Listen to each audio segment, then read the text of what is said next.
The rapid extrication technique should be reserved for critical or unstable patients or vehicles.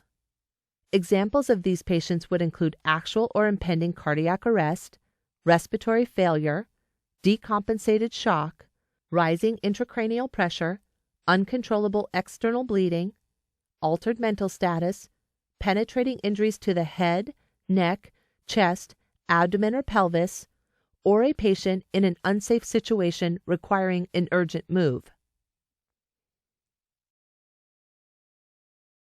Begin by taking BSI precautions and donning appropriate personal protective equipment, such as work gloves or a helmet, depending on the scene and damage to the vehicle. Attempt to communicate with the patient and let him or her know you will be helping him or her, gaining consent if possible. If the patient is altered or unable to communicate, you may proceed using implied consent. Position a rescuer in the rear seat and maintain cervical spinal immobilization.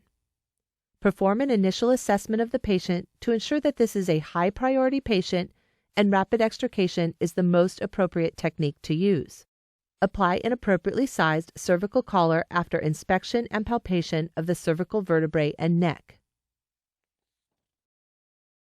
Position the long spine board at the edge of the patient's seat. Ensure the other 3 rescuers are properly positioned in the front seat on the passenger side and outside the vehicle at the B post.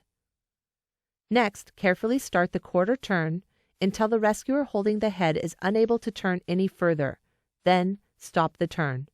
Carefully transfer the head and neck immobilization to a rescuer outside the vehicle, and on their command, complete the quarter turn so that the patient is now seated on the backboard, perpendicular to the steering wheel. Next, lay the patient down onto the long backboard, making sure that the head and neck immobilization is always maintained and the chest and armpits are fully supported. Upon the command of the rescuer holding head and neck stabilization, slide the patient into position on the long backboard along the long axis, then move away from the vehicle to safety. Reassess patient and PMS.